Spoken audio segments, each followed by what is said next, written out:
Balrampur case में एक बड़ा एक्शन लिया गया है। एक प्रधान आरक्षक और 7 आरक्षक लाइन अटैच किए गए हैं। बलरामपुर एसपी ने ये पूरी कार्रवाई यहां पर की। आपको ये भी जानकारी दे दें कि पहले ही टीआई और एक आरक्षक को निलंबित किया गया था। 24 अक्टूबर को पुलिस कस्टडी में युवक की मौत हुई थी, जिसके बाद जमकर हंगामा भी देखा गया था। आपको ये भी जानकारी दे दें कि इस पूरे मामले को अगर देखें तो युवक की हत्या की खबर के बाद ही परिजनों में और आसपास के जो स्थानीय लोग थे, जो ग्रामीणों थे, उनमें जमकर आक्रोश देखा गया था। प्रदर्शन भी उन्होंने किया था और इस पूरे मामले पर बड़ी कार्रवाई की मांग उन्होंने यहाँ पर की थी। और लगातार इस पूरे मामले की बात करें तो कई बड़े खुलासे भी हो रहे हैं और कई एंगल इस मामले के सामने आने के बाद लगातार कई बड़े एक्शन भी लिए जा रहे हैं। 24 अक्टूबर का ये पूरा मामला है जब पुलिस कस्टडी में युवक की मौत हुई थी और इस पूरे मामले पर एक बड़ा एक्शन यहां पर लिया गया है। तो बलरामपुर जिले के कोतवाली थाने में हंगामा करने वालों के खिलाफ पुलिस ने बड़ी कार्रवाई की है। पुलिस कस्टडी में युवक की मौत पर थाने में पथराव करने वालों के खिलाफ कई धाराओं में एफआईआर दर्ज की गई है। दरअसल स्वास्थ्य विभाग के कर्मचारी गुरुदत्त मंडल की बलरामपुर पुलिस कस्टडी में मौत हुई थी। उसके बाद 24 अक्टूबर को गुस्साए लोगों ने थाने में हमला कर दिया था। एक साथ सैकड़ों लोगों ने मिलकर थाने का घेराव कर थाने में जमकर पथराव किया था। वहीं 2 दिन बाद मृतक की डेड बॉडी का अंतिम संस्कार किया गया।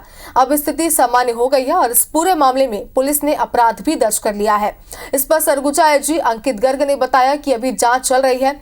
जो तथ्य सामने आएंगे उसके आधार पर आगे भी कार्रवाई होगी।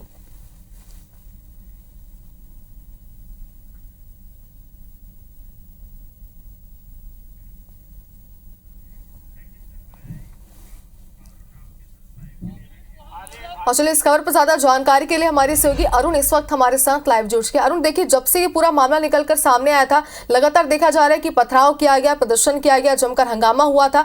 सरगुजा आईजी का ये कहना है कि इस पूरे मामले पर एफआईआर दर्ज करने के बाद लगातार कार्रवाइयां की जा रही है। इस वक्त जो बड़ा एक्शन लिया गया उसके बारे में विस्तार से बताइए। जी देखिए, निश्चित तौर पर 24 अक्टूबर की जो घटना थी, 24 अक्टूबर को पुलिस कस्टडी में एक युवक की मौत हो गई थी, जो स्वास्थ्य विभाग में प्यून के पद पर पदस्थ था। फांसी लगने से उसकी मौत होने का कारण बताया जा रहा था और उसके बाद से तनाव के माहौल थे। कोतवाली थाने में पथराव हुआ, उसके बाद चक्का जाम हुआ।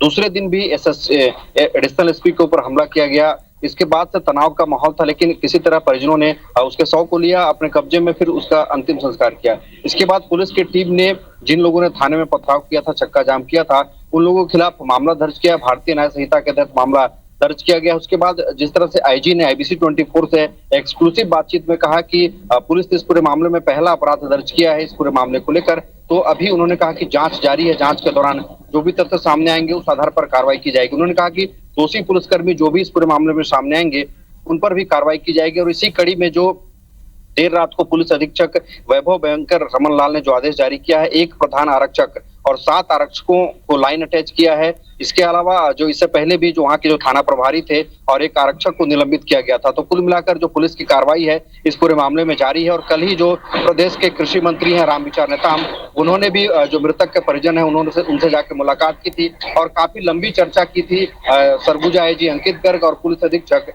वैभव बैंकर रमन लाल से अकेले में उनसे मुलाकात हुई थी। उसके बाद ऐसे कयास लगाया जा रहा है कि निश्चित तौर पर कोई कार्रवाई होगी और देर रात को पुलिस अधीक्षक ने यह आदेश जारी किया है। और कल ही जो PCC चीफ है दीपक बैज, वो भी बलरामपुर जिले में पहुंचे हुए थे और ग्राम संतोषी नगर जाकर मृतक के परिजनों से मुलाकात की थी। तो कुल मिलाकर जब दोनों दल के बड़े नेता इस मामले में पहुंचे हुए थे तो ऐसा लग रहा था कि कोई न कोई कार्रवाई होगी। और कल देर रात को पुलिस की टीम ने यानी पुलिस अधीक्षक ने इस मामले में कार्रवाई किया है। और अभी देखना होगा कि जिस तरह से पुलिस ने अपराध दर्ज किया है तो किन लोगों पर कार्रवाई की जाती है, कितने लोगों के नाम उसमें शामिल आते हैं और कितने लोगों को हिरासत में लिया जाता है। इस पूरे मामले में आईजी का कहना है कि जांच जारी है। बिल्कुल अरुण, जैसे कि आपने भी कहा कि लगातार मामले पर एक्शन तो लिया जा रहा है, साथ ही जांच पड़ताल अभी भी जारी है और इस पूरे मामले पर आगे क्या तथ्य निकलकर सामने आते से लेकर अपडेट आपसे लेंगे। बहुत शुक्रिया तमाम जानकारी के लिए। और इसी बीच एक और बड़ी खबर आपको दिखा दे, बलरामपुर कांड पर सीएम विष्णु देसाई का बयान भी सामने आया। पत्नी के गायब होने पर पति को बुलाया गया था, ये बात मुख्यमंत्री ने कही। जांच होने के बाद पता चलेगा वास्तविकता क्या है। तो आपको बता दें कि इस पूरे मामले पर लगातार कई बड़े एक्शन लिए जा रहे हैं। हमारे सहयोगी भी हमारे साथ जुड़े हुए थे जिन्होंने ये भी जानकारी दी कि इस पूरे मामले पर जांच अभी भी जारी है, कई तथ्य सामने आएंगे और इस पर अब मुख्यमंत्री विष्णु देसाई का बयान भी सामने आया। उन्होंने कहा कि पत्नी के गायब होने पर पति को बुलाया गया था और जांच होने के बाद ये पता चलेगा कि वास्तविकता क्या है। क्या कुछ मुख्यमंत्री ने कहा, अब आपको सुनाते हैं।